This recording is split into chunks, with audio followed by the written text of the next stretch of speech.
part of the Press Play Podcast Network.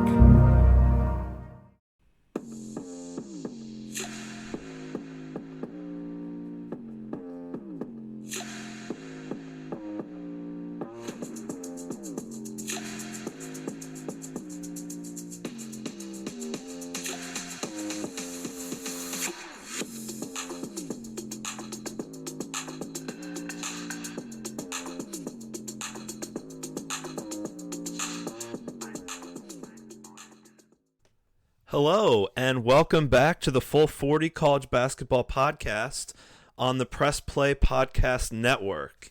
I am your host, Ben Billman. I'm so glad you came back to join me again for another episode of the Full 40 College Basketball Podcast. On this episode, for the first half, I want to go over some of the trends going on right now in college basketball over the last week or so. And in the second half, I want to take a look at some of the coaches who have not yet reached the Final Four, but who I think are the best coaches that have yet to reach the Final Four. So stay tuned for that as well. But like I mentioned, the first half, I want to get into some of the trends and some of the teams that are rising and falling in college basketball this past week. And there are two conferences that I really want to focus on. We're seeing the best of times and the worst of times with two different conferences. One conference that continues to rise to the top of the heap, and one that is falling dramatically. And a conference that maybe at this point in the season doesn't have a team that can contend for a deep run into March. I've decided I'm going to start with the conference that is on a free fall right now, and that is the SEC. The Southeastern Conference, I have no idea what's going on with them. They weren't necessarily one of the top conferences coming into this year, but there did seem to be a balance at the top of the conference that would make for some exciting games during conference play. Now I'm just not sure what this conference brings to the table. In the past week or so, there have been some shocking upsets in the SEC, and I'm going to go through team by team, kind of talk about those, and try to figure out if this conference even has a chance come March. Some of the more shocking upsets in recent weeks. First of all, Mississippi State. They started the season in the preseason ranks at number 21. But since then, they've lost to Georgia Tech, who's not a terrible team, but a team that you should beat if you're in the top 25. And then most recently, they lost to Southern University, a team that was 1-6 prior to that game. Now, obviously, they sit at 2-6. Just a loss that cannot happen if you're Mississippi State. Mississippi State is now out of the top 25. It's going to take a big turnaround to get back into that top 25 after a loss like that to Southern. Just unfathomable. The next team is Arkansas. Arkansas was 14th in last week's poll. They are now out. They've lost to UNC Greensboro, Memphis, North Carolina, which again is not the worst loss in the world, but they already have 3 losses at this point in the season. Now, Arkansas did redeem themselves a little bit earlier in the year when they beat Duke at home. I'll talk about Duke here in a little while. But Arkansas, a team that I felt could be at the top of the Southeastern Conference heading into the year, and now I'm just not sure, going in here in early December with 3 losses. Maybe the most shocking loss in college basketball last week was Kentucky losing to UNC Wilmington. And that was a home game at Rupp Arena. Kentucky should have won that game. And since then, they've fallen now from number 12 to number 16 in this week's rankings. Just a shocking loss. I know they're a very young team. I know that John Calipari, it takes him a while to get his teams going with all the movement from one year to the next. But that's a shocking loss for Kentucky earlier in the year. And it kind of gives a warning sign, a red flag to that team that maybe they aren't as good as people thought. They'll be ready by conference play, but a concerning loss early on. Auburn lost to Appalachian State, and now all of a sudden is not receiving any votes in the top 25, which is wild for a Bruce Pearl coached team. He usually has his team in the top 25. This Auburn team had some expectations coming into the year. Now they're not only in the top 25, but they're also not even receiving votes. It's going to take a huge turnaround for them to get back on track. Texas A&M, another team that a lot of people had as a dark horse for the Final Four at the beginning of the year. They haven't had terrible losses, but as a dark horse for the Final Four, games against Florida Atlantic and Virginia are games that you need to win if you're going to get into that top 10 to 15. Instead, they dropped both those games, and they have now fallen from number 14. They're down to number 21. They're probably a loss or two away from dropping out of the top 25 altogether. So they're another team that has dropped recently. Alabama. Alabama was another team with pretty high expectations coming into this year. Ohio State and Clemson are not the worst losses in the world, but they are losses, and Alabama is now out of the top 25. Pretty shocking that they are not there. And then finally, Tennessee. I mentioned Tennessee in last week's podcast, talking about their losses to Purdue and Kansas. They also now have a loss to North Carolina. So they lost 3 games in a row. They did win against George Mason to redeem themselves a little bit, but they have now fallen from number 10 all the way down to number 17. I think they'll be okay. Their schedule, they do play Illinois upcoming, but then their schedule lightens up a little bit before conference play begins. I don't think any team would run through Purdue, Kansas, and North Carolina and go 3-0, but to go 0-3 and be a team that a lot of people had in the Final Four is pretty shocking. So overall, the teams in the SEC are looking at the very least shaky, and I really don't know what the future holds for the SEC. Conference play, we will obviously see a turnaround with some of these teams. I still feel pretty confident that Kentucky, Texas A&M, and Tennessee are going to be the top 3 in the conference in some order. But man, beyond that, there are just so many question marks right now, and it's turmoil in the Southeastern Conference. Okay, so that's the conference that seems to be going downhill fast. On the other hand, there is a conference that is absolutely dominating right now. From top to bottom, this is the best conference in America, and that is the Big 12. The Big 12 currently has 6 teams in the top 25. They have 3 teams in the top 6, and they also have 2 teams that are receiving votes outside of the top 25, but still relevant right now in the college basketball season. So I want to go through some of these teams one by one, talk about who they are, what they've done, and where they're going moving forward. But again, the Big 12 right now, complete opposite of what's happening in the SEC. I'll start with number 2, Kansas. Number 2, Kansas, they already have wins over Kentucky, Tennessee, and Connecticut. Their only losses to Marquette, and again, Marquette looks like a team that's going to compete for the Final Four. So I am not worried about that loss by Kansas. They're number 2 in the country.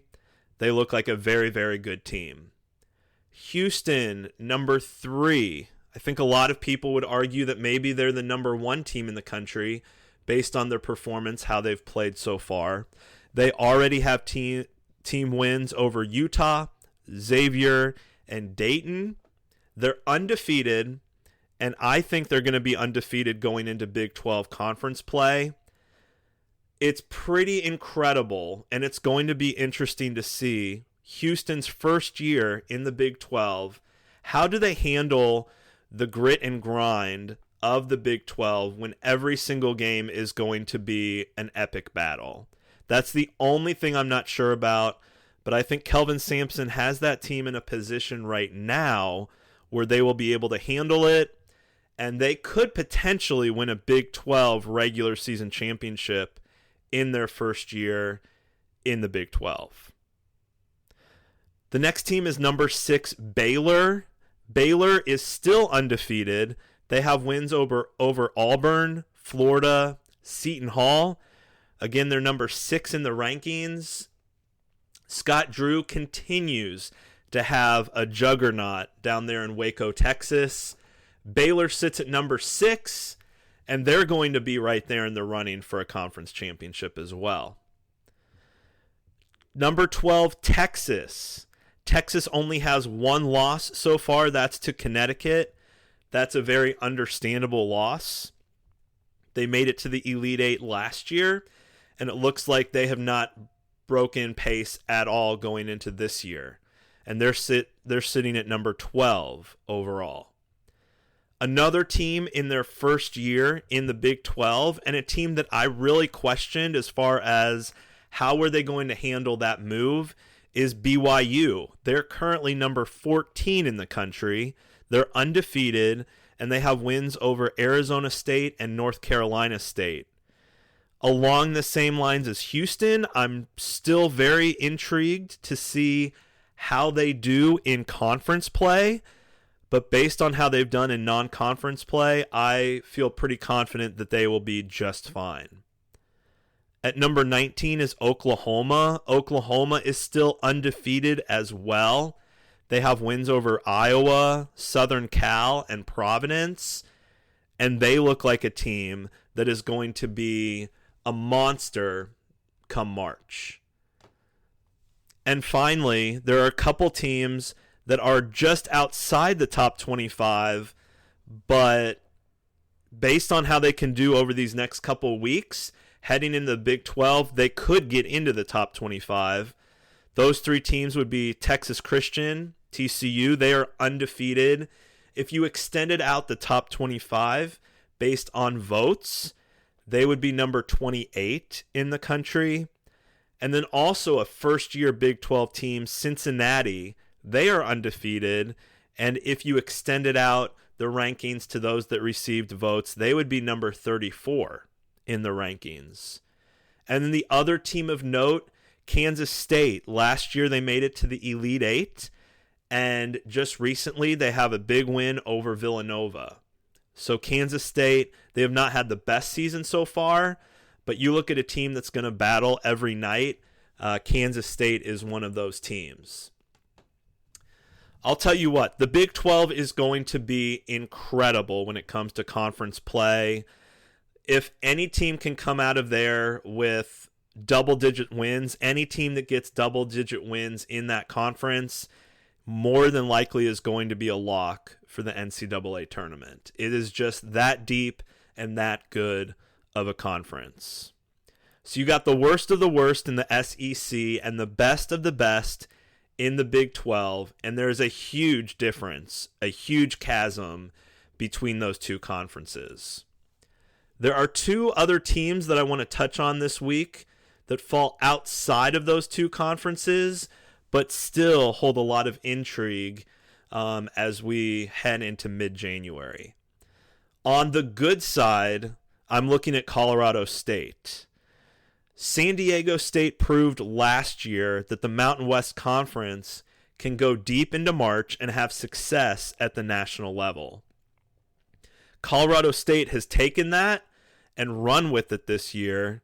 They're sitting at number 13. They are still undefeated, and they have 3 really good wins over Creighton, who was a preseason top 15 team and still is in that range. Colorado State also has a win over state rival Colorado, and that's a very solid win. Those rivalry games are tough to win, and Colorado State, the Rams, have that victory under their belt as well. And then finally, Washington. They have a win over Washington. Washington is one of the weaker Pac-12 teams, but that is still a big win over a good program. And those 3 wins, Creighton, Colorado, and Washington, are really going to help out Colorado State and their resume when it comes to March. So keep an eye on Colorado State, what they're doing, and if they can replicate what San Diego State did last year coming out of the Mountain West Conference.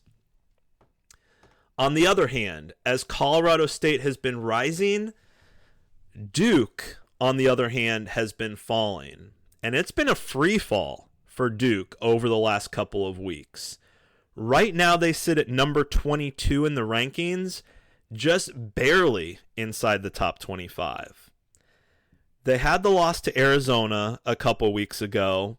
Arizona now is right there at the top of the rankings, so that can be understandable, but it was at home in Cameron Indoor, which is a place that Duke does not lose many games.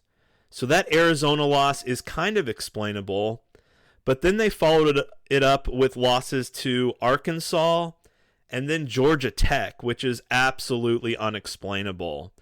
Georgia Tech has a first-year head coach, and Arkansas has struggled, as we talked about earlier with the SEC. So 3 losses already for Duke, and their only, I guess you could say, quality win at this point came against Michigan State. But in recent weeks, Michigan State has been a dumpster fire. And so can we even call that a quality win for Duke anymore when it's a team in Michigan State that started in the top 10 and now looks like they're a team that's going to have to battle just to make it to the NCAA tournament? The big question I have with Duke, and maybe this is unfair because Jon Scheyer is only in his second year as the head coach of that program, but I start to wonder how much of an impact and how big of an impact did Coach K have on that program?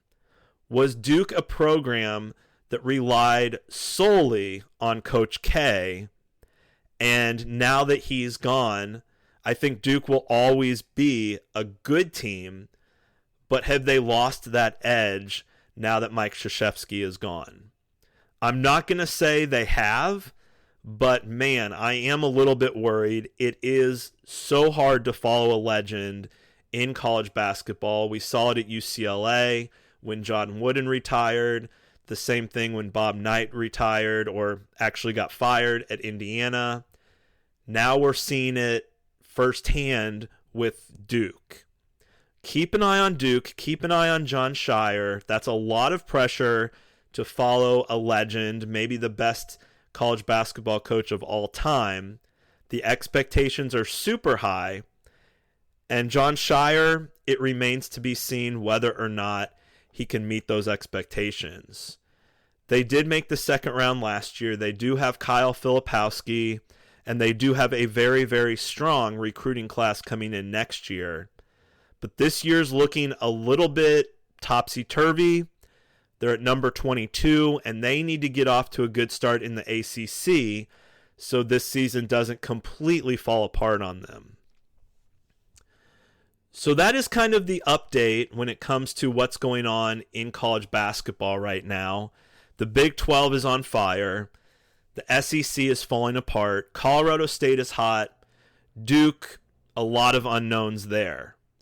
Some good games coming up this weekend. I'm excited to see what happens. But we're going to take a quick break. And when we come back, I'm going to discuss 10 coaches plus a couple honorable mentions that have not yet made the Final Four, but they have the quality and the skill to get there. They just have not gotten there yet. So let's take a quick break, and then we'll come back for the second half.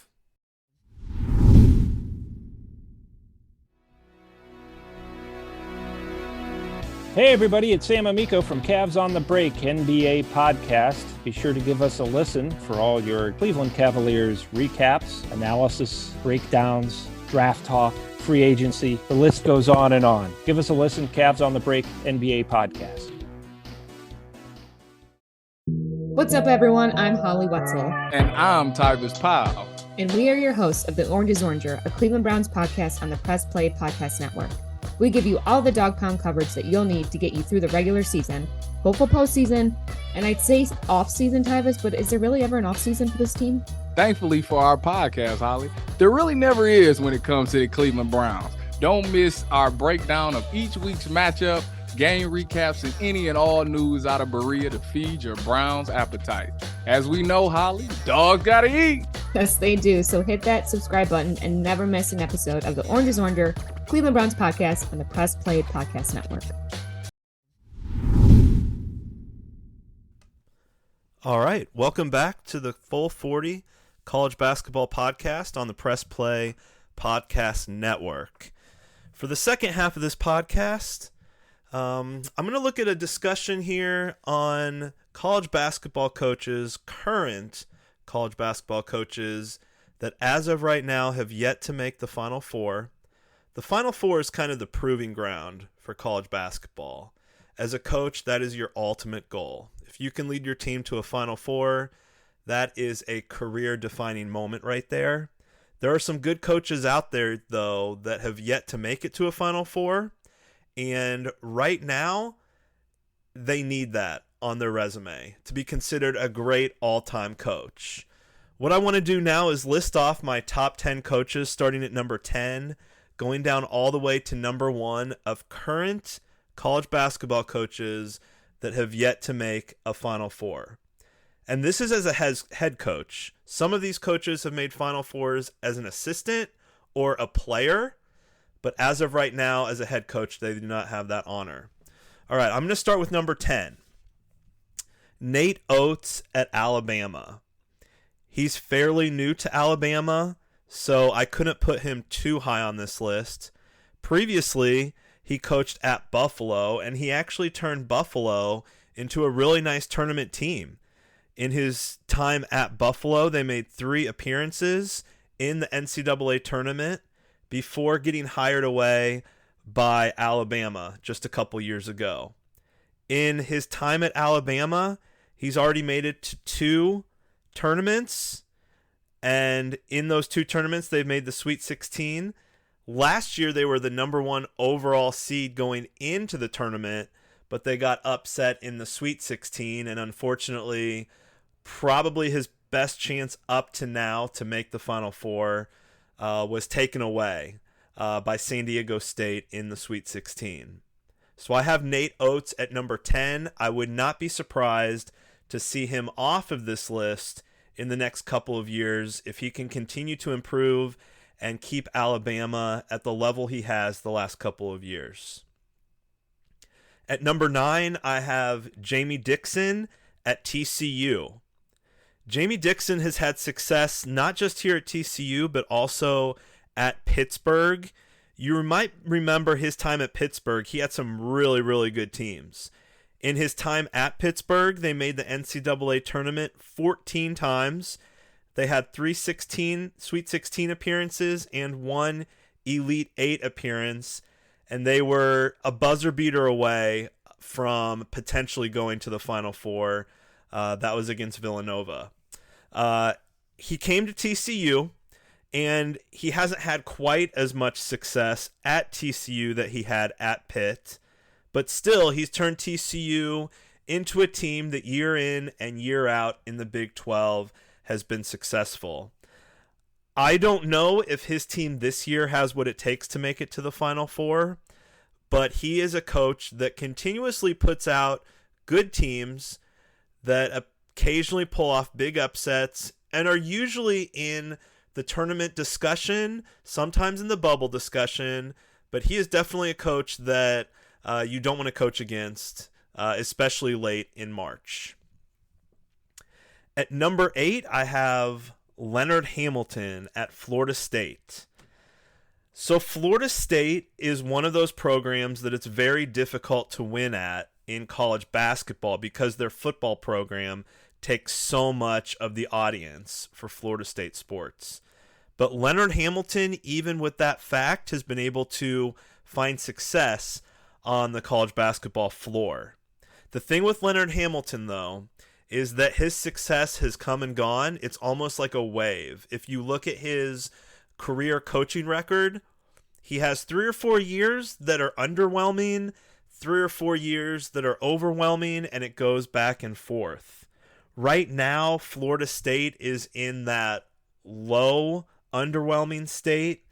He hasn't been able to excel in recent years, but it is important to remember the COVID year, the 2019-2020 season, he might have had his best team of all time at Florida State.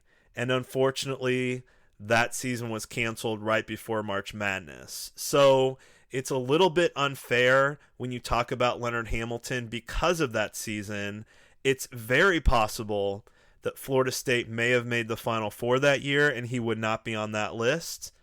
We will just never know.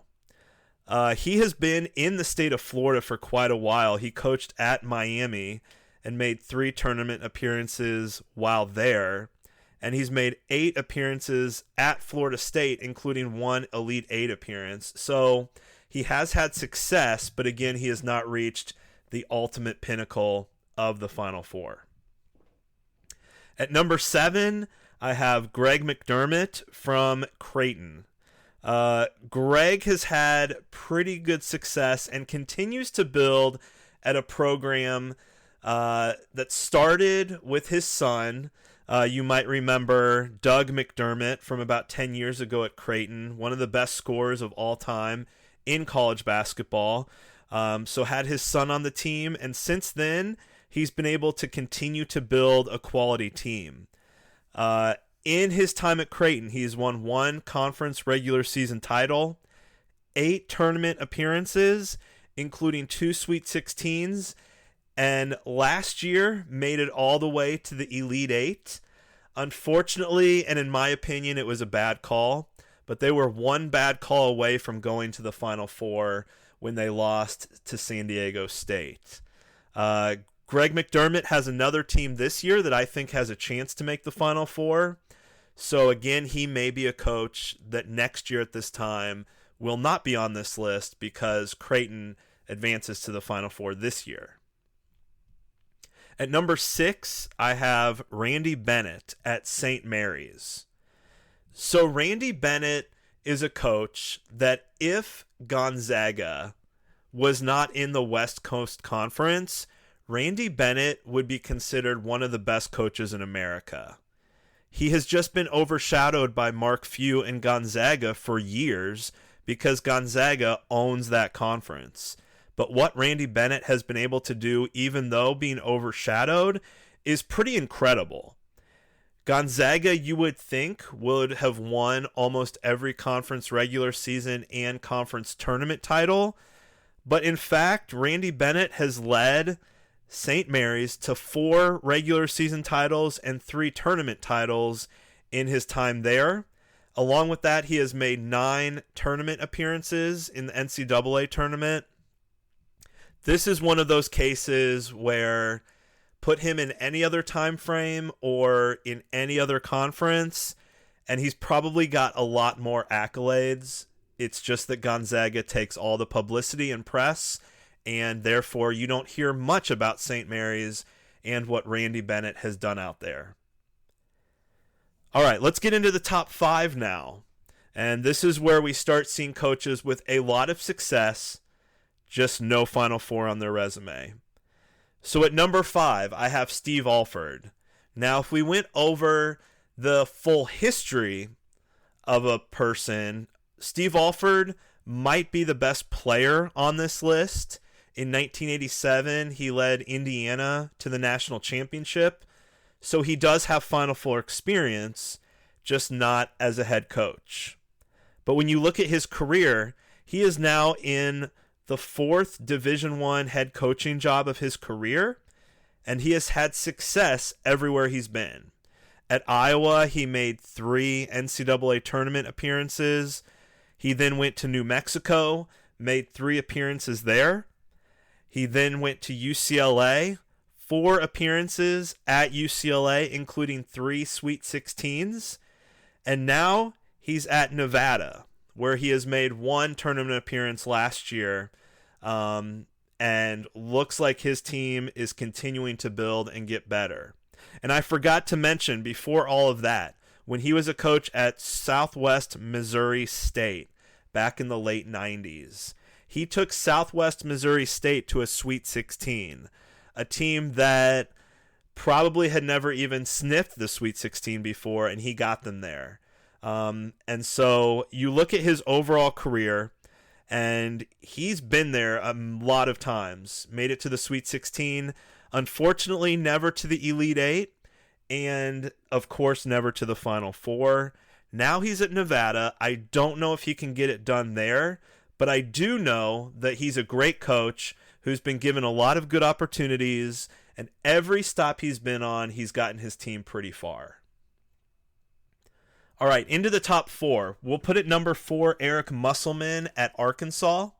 Eric Musselman is a coach that has had a lot of success, number 1 at Arkansas, but number 2 before that at Nevada. Actually, that's where Steve Alford is right now. So Eric Musselman, in just a few short years, has made 3 Sweet 16s and 2 Elite 8s at Arkansas. Including last year, you might remember they beat Kansas in the second round. He was pretty infamous for ripping his shirt off and waving it around his head after that win. And at Nevada, they made a Sweet 16 as well with the Martin twins. You might remember that, and that Nevada team. So Eric Musselman is one of the younger coaches on this list.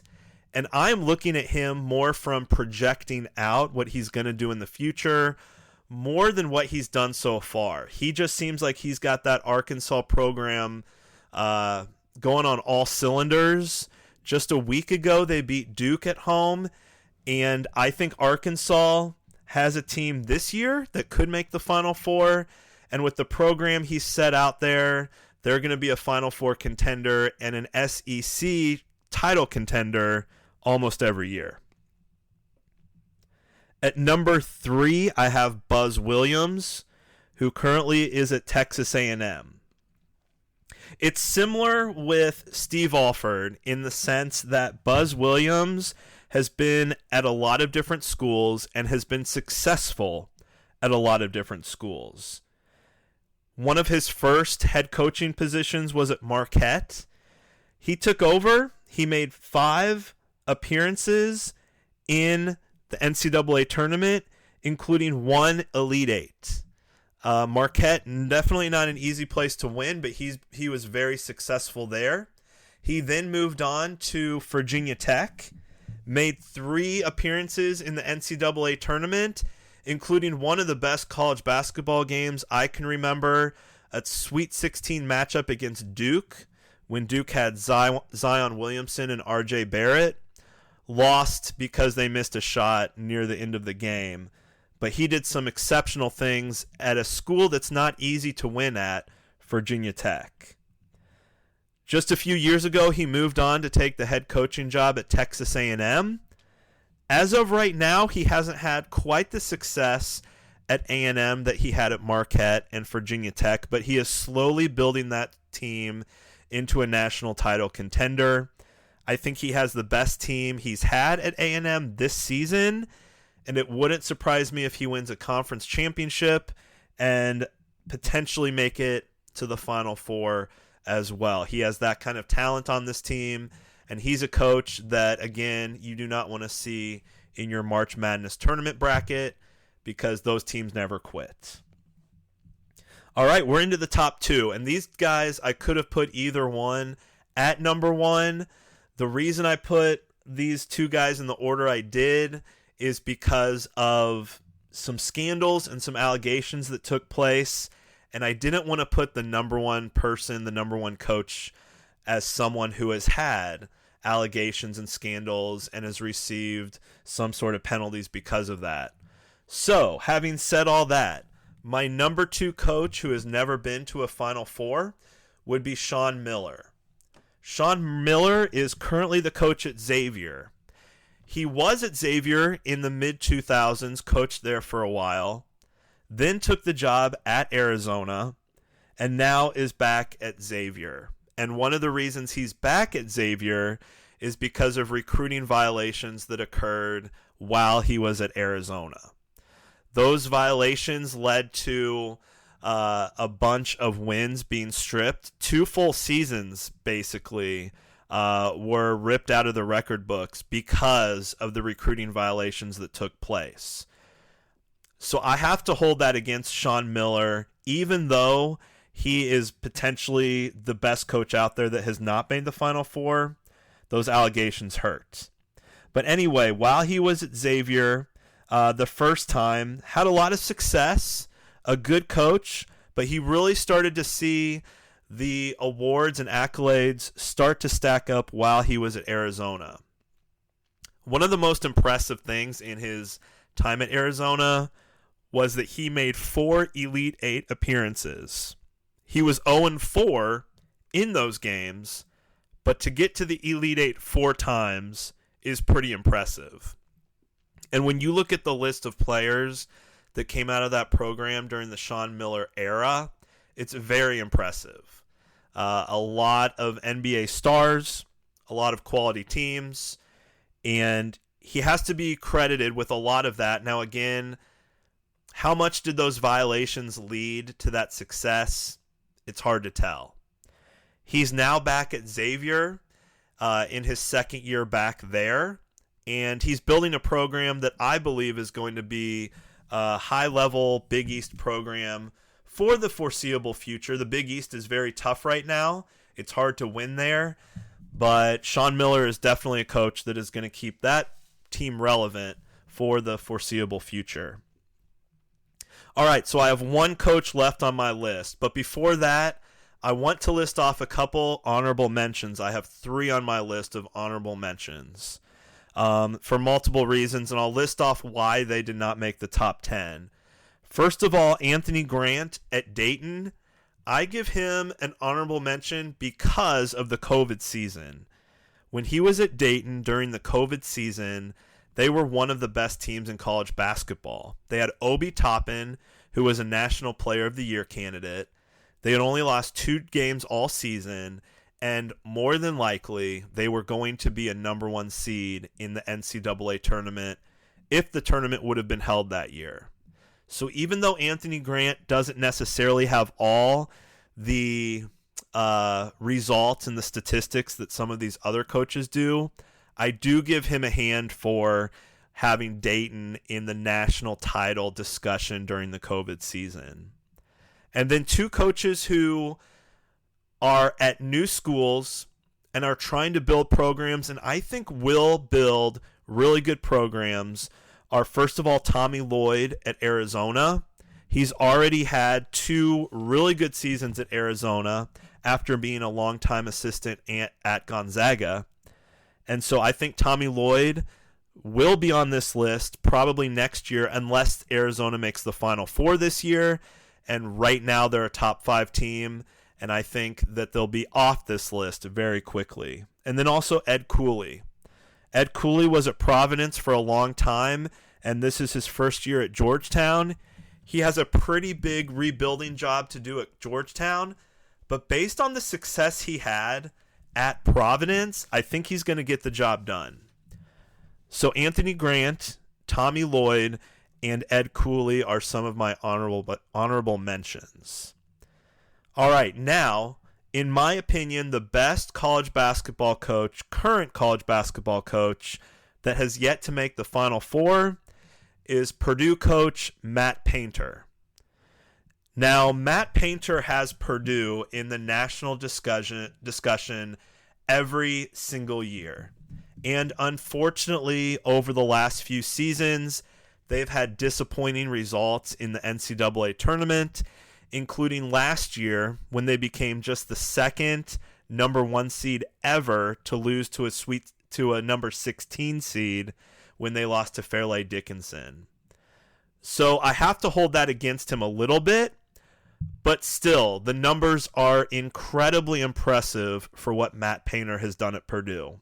First of all, he was a player at Purdue under Gene Cady in the late 80s, early 90s, so he has been around this program for decades. In his time at Purdue, he's won 4 conference regular season titles, 2 Big Ten tournament titles. He's been to 6 Sweet 16s, and in 2019, he took Purdue all the way to the Elite Eight before they got sent to overtime on a buzzer beater by Virginia. Went to overtime, lost that game, and Virginia went on to win the national championship. If there's one year that Matt Painter has to make the Final Four, it's this year. He has one of the best rosters in the nation. They were a number 1 seed last year. It wouldn't surprise me if Zach Edey won National Player of the Year again. Of this whole list of my top 10 and the honorable mentions, Tommy Lloyd and Matt Painter are the 2 that I think can get off this list. And Matt Painter definitely has the experience and the players to get it done. So I am hoping, beyond all hope, that Matt Painter is off this list, and I wouldn't be surprised if Tommy Lloyd is off this list as well. The rest of the coaches have their work cut out for them. I don't necessarily see any other coaches on this list that have a team this year that can get to the Final Four, but you just never know. With all of these coaches, their experience and their credentials, they all have what it takes to get their teams there. Maybe they're not in the right school right now to get it done, but with improvement and potentially moving to a different school in the future, I think they all have what it takes to get there. All right, well, thank you for listening to the Full 40 College Basketball Podcast.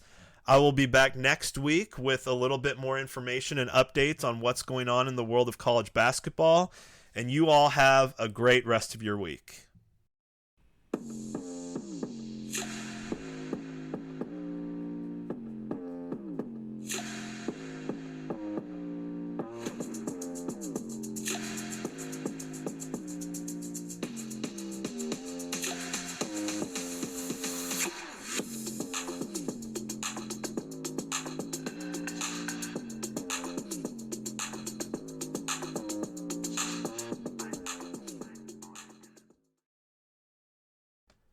Thank you for listening to the Press Play Podcast Network. To follow us on X, look up Press Play Pods. For sponsorship plans and more information, please email admin@pressplaypodcast.com. And to listen to all our shows and learn more about our network, please visit www.pressplaypodcasts.com.